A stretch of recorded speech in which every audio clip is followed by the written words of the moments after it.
One day in the early 1910s, two men walked into the entrance of Luis Parente's Barbary Coast Cafe in San Francisco, California. One was rather large and defined, carrying a tattered yellow suitcase. Parente was a well-known fight promoter on the West Coast. Parente gave the two men $1.50 for a room and $3 for meals so that they didn't go hungry. Occupied with two fighters of his own, Parente turned down the opportunity to manage these fighters and sent them on their way to another promoter he knew by the name of Jack Barnes. In recollecting the event, Parente stated, "And right there, I made the greatest mistake of my life." The man with the yellow suitcase was Harry Wills. In this episode, we look at the boxing career of a Hall of Fame heavyweight who goes vastly underrated amongst the greats in history as we try to answer, how good was the Black Panther, Harry Wills? Harry Wills was born on May 15, 1889 in New Orleans, Louisiana. Wills stood 6 foot 2 inches with an 84-inch reach. He had an aggregate weight of around 211 pounds for his career. He fought in the heavyweight division. Wills was a sizable heavyweight during his time. He had a broad chest and wide shoulders, along with long arms. His ability, reasonable speed, strength, and punching power made him a deadly combination. Wills loved to shoot his right uppercut to an opponent's chin when on the inside or in clinches. As a fighter and man, he was confident and boastful as he knew he could back up anything he stated. Wills started his professional boxing career on January 2nd, 1911, fighting in Chicago, Illinois.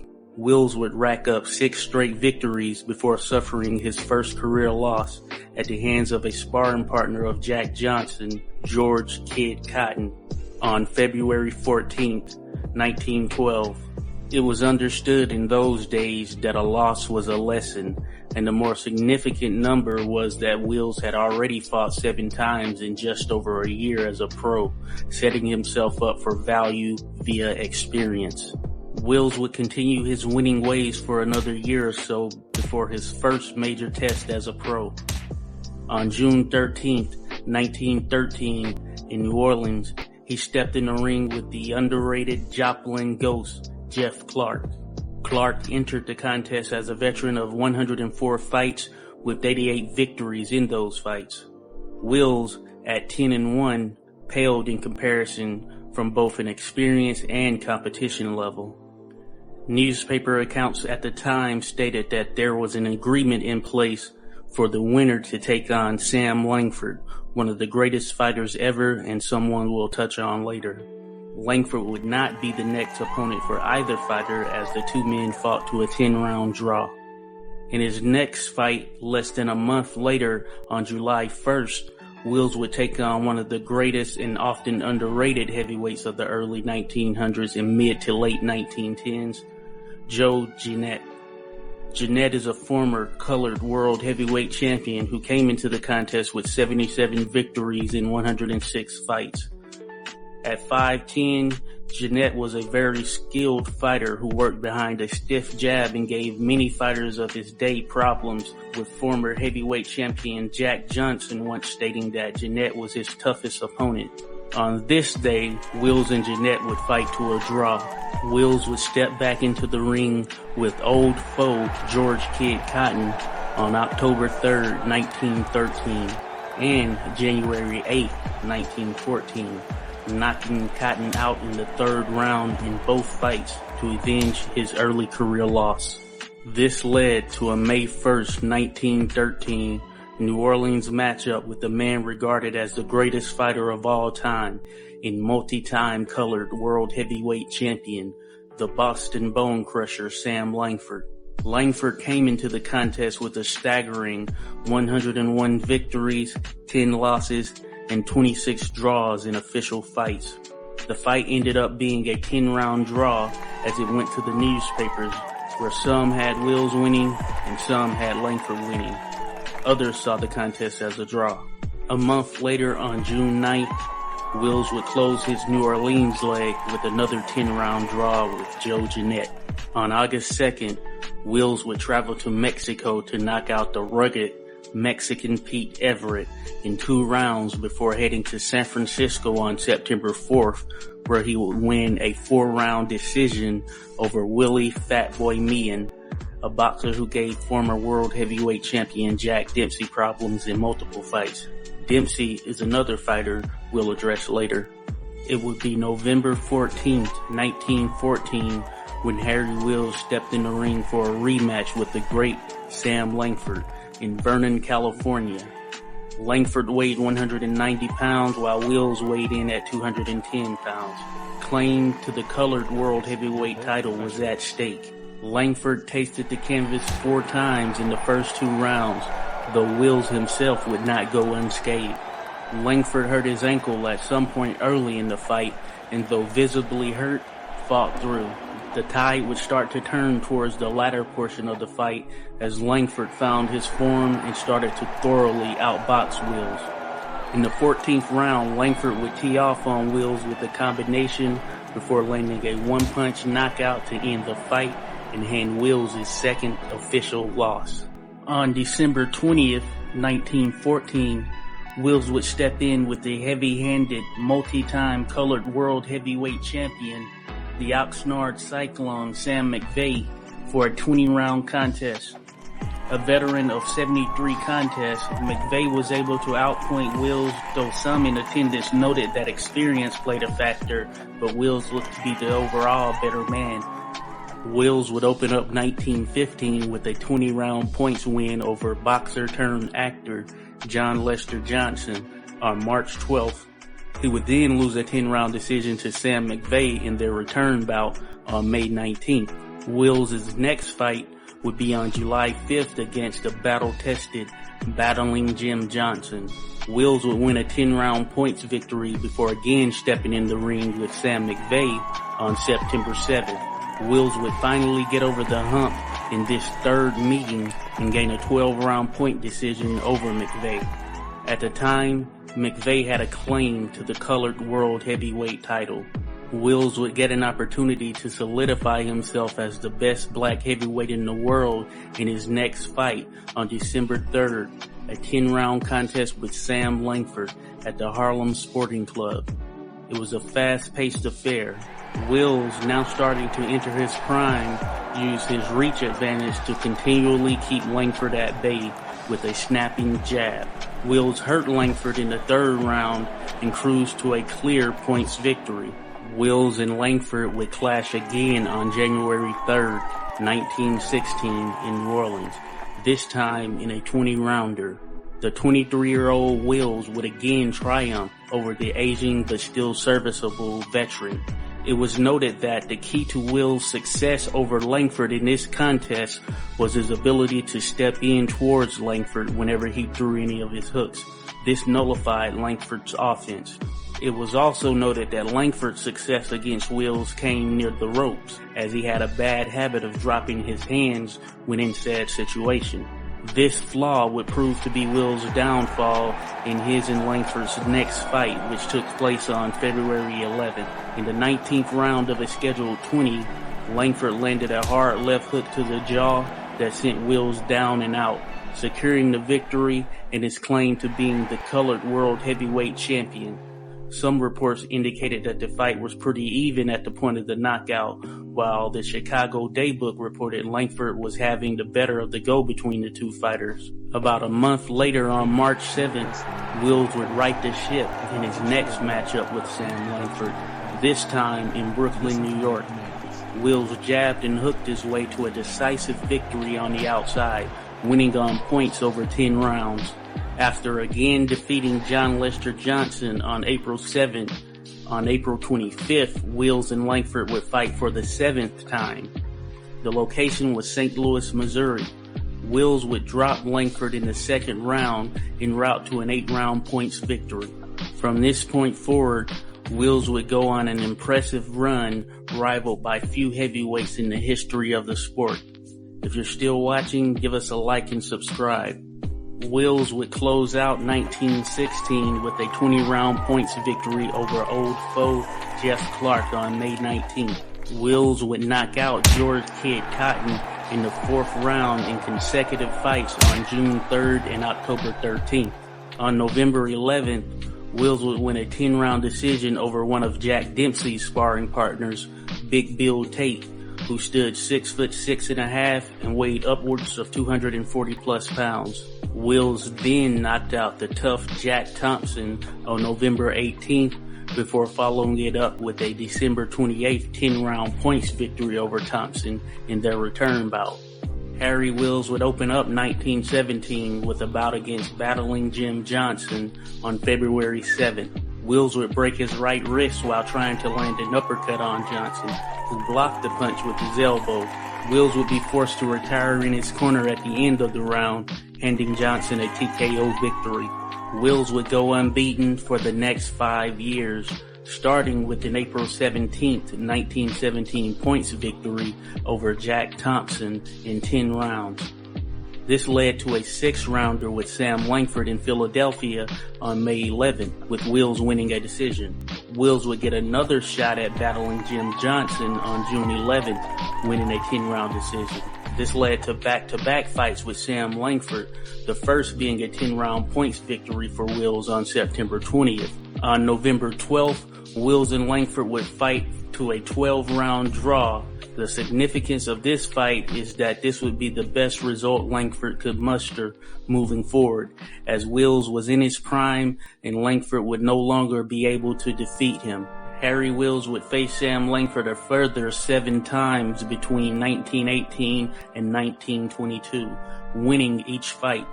During the same 4-year span, Wills would defeat Jeff Clark 6 times, knocking him out in each fight. He would face Sam McVea 3 times, gaining 2 wins and 1 no contest in 1920. He would face Jack Thompson, gaining 3 wins with a draw and 2 no contests thrown in the mix. On October 20th, 1919, Wills would win an 8-round decision over the great Joe Jeanette in their 3rd and final meeting. It was reported that both fighters put forth a lackluster effort, though Wills got the better of Jeanette overall. When Wills turned pro in 1911, the world heavyweight champion was the Galveston Giant, Jack Johnson. Johnson would eventually lose his title in 1915 at the hands of the Potawatomi Giant, Jess Willard. Willard's reign would be short-lived, as 2 fights later, in 1919, Willard would be dethroned in epic fashion by the Manassas Mauler, Jack Dempsey.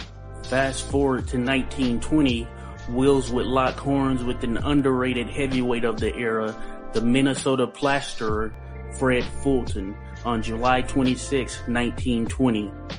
Fulton was 6'5" with an 84.5-inch reach, and was known as one of the biggest punchers in the sport at the time. It should be noted that Fulton was knocked out by Jack Dempsey nearly 2 years to the day of Fulton Wills on July 27, 1918. It was perceived that Fulton was now a better fighter and would prove to be a tougher challenge to Willis. This was also the belief of former world heavyweight champion James J. Corbett, who wrote an article discussing what could come about in the aftermath of the fight. Aware of the stakes, Wills swarmed Fulton from the opening bell, landing an assortment of blows to both the head and body. In the 3rd round, Wills landed a right uppercut that set up the knockout blow as Fulton was counted out. It was also reported that Wills broke 3 of Fulton's ribs in the contest. The win put Wills in line to face Jack Dempsey for the world heavyweight title in what was sure to be one of the greatest matchups in boxing history on paper. 1920 would pass, and still no Dempsey-Wills matchup. In the meantime, Dempsey would defend his title against Billy Misk and Bill Brennan to close out the year. The clamoring for a matchup between Harry Wills and Jack Dempsey had been reported as early as 1918, possibly even prior. Dempsey was viewed as the best of the white heavyweight fighters, while Wills was viewed as the best of any heavyweight of color. Dempsey scouted Wills in addition to other black heavyweights at the time, such as Sam McVea and the aging Sam Langford, as they were all viewed as potential challengers. Jack Dempsey would fight George Carpentier on July 2nd, 1921, in boxing's first ever $1 million gate. Both Dempsey and Carpentier made in excess of $200,000 in purses, not including radio broadcasting residuals. Harry Wills continued his form, taking on any willing challenger. This included an October 10th, 1921 contest with the underrated Ed Gumboat Smith in Havana, Cuba, in front of a packed stadium, one of the largest ever for a boxing event. It would take Wills only 45 seconds and 6 punches to send Gumboat Smith down for the count. A hard right to the kidney did the job and ended the event early. On November 18th, Wills would step in with the tough and rugged Denver Ed Martin, former colored world heavyweight champion. Past his prime, Martin would be dropped 6 times before being knocked out, all within the first round. This would also be Martin's final career fight. By 1922, the calls for Jack Dempsey versus Harry Wills was at a fever pitch. Pundits, fans, and fighters alike all chimed in. Training partner of Dempsey and Wills foe Big Bill Tate told reporters that he favored Dempsey to knock out Harry Wills. Former champion Tommy Burns felt that Harry Wills was the only opponent that was available who would give Jack Dempsey a run for his money. Dempsey's manager at the time, Doc Kearns, was not shy in stating he would match his fighter with anyone in the world, Wills included. There was an offer of $200,000 from prominent promoter of the time, William A. Brady, to make the fight. The intended purse split was to be $150,000 for Dempsey and $50,000 for Wills. Doc Kearns viewed the offer as not being big enough, this on top of Kearns stating he didn't believe the fight had the public's interest and would be a risky proposition. Kearns also noted that Dempsey hadn't drawn the color line, which dated back to the days of John L. Sullivan, who as champion refused to defend his title against a black fighter. Tex Rickard, arguably the greatest boxing promoter of all time, refused to stage the Dempsey-Willis bout as he believed it would kill boxing. This is likely tied to the response of the public upon Jack Johnson defeating James J. Jeffries in a Rickard-promoted event in which race riots broke out all over the country and a ban on interstate showings of boxing was passed into law by Congress. At one point, it was reported that arrangements were being made for a July 1st, 1922 matchup between Dempsey and Wills in Montreal. The New York Commission, particularly Madison Square Garden, was heavily interested in staging the fight. The chairman of the New York Athletic Board was William Muldoon. Muldoon was an elite wrestler back in his day and also trained John L. Sullivan for his bare-knuckle championship fight against Jake Kilrain in 1889. New York had been reluctant to host what was considered mixed fights as they were keen on avoiding any riots or disorder. In this case, given the high demand for the Dempsey versus Wills fight, the New York State Athletic Commission ordered a fight between Jack Dempsey and Harry Wills. The stipulation also prevented Dempsey from fighting in New York unless his opponent was Harry Wills. In the meantime, Harry Wills would knock out the underrated Kid Norfolk in Madison Square Garden on March 2nd, 1922. Wills would need only 2 rounds. It would take 3 rounds for Wills to knock out another underrated contender, Tut Jackson, on August 29th. As for Dempsey, he would not fight at all in 1922.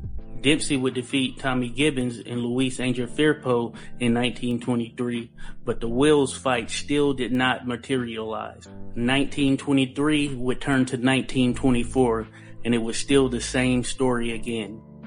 Wills signed an agreement with Tex Rickard that pitted him against the top heavyweight contenders with the caveat that were he to defeat the men put in front of him, the Dempsey title challenge would be the ultimate prize. One of those opponents was Luis Angel Firpo, the Argentine heavyweight known for his power, who Dempsey defeated. Wills would defeat Luis Angel Firpo on September 11, 1924. Wills showed his class in dominating Firpo throughout the 12 rounds fought. It was another wash year for Dempsey as he did not fight in 1924. By 1925, Dempsey would finally accept the matchup with Wills, and Tex Rickard was tapped to stage the fight. Plans had been made for the bout to take place on July 4th, 1925 at Bowles 30 Acres in New Jersey. Like all great fighters over time, Harry Wills started to fade, both in skill and will. Wills was matched with former world heavyweight champion, the Boston Gob Jack Sharkey, on October 12, 1926. Wills was beaten in every facet of the fight and was ultimately disqualified after an illegal backhand despite repeated warnings from the ref to keep the fight clean. With this loss also was the hope of a Dempsey-Wills world heavyweight title matchup. Wills would be knocked out in 4 rounds by the Basque woodchopper Paulino Euskadun on July 13, 1927. This would be his last notable opponent. His final fight would take place in 1932. Harry Wills would finish his career with an official record of 70 wins, 9 losses, and 3 draws. 56 of his wins were by knockout. He also had 24 no decisions and 5 no contest bouts. This accounted for a total of 111 bouts. His win percentage was 63 when dividing his 70 wins by 111 total fights. His knockout percentage was 50 when dividing his 56 knockouts by 111 total fights. Additionally, taking his 56 knockouts and dividing them by his 70 wins, he knocked out his opponents 80% of the time in his victories. Wills proved to at one point be arguably the greatest heavyweight in the sport at the time, particularly between 1917 and 1922. He was able to defeat everyone put in front of him during this span, which in theory should have aligned him directly in the path of a world title shot. With a high boxing IQ, the ability to work his craft from range, and the ability to master the inside game in clinches, Wills was most certainly the most challenging opponent available for world heavyweight champion Jack Dempsey at the time. Between his retirement and the turn of the century, Wills was all but forgotten as he would be overshadowed by a number of his peers from his era. Despite such and the fact that history can't be changed, he undoubtedly left a mark that put him squarely in the mix of the greatest heavyweights to ever lace up a pair of boxing gloves. Much like many black heavyweights during this time, they had to prove themselves by fighting each other numerous times. In some ways, this trumps the notion of Wills having never won a world heavyweight title. His title is recognized through his legacy.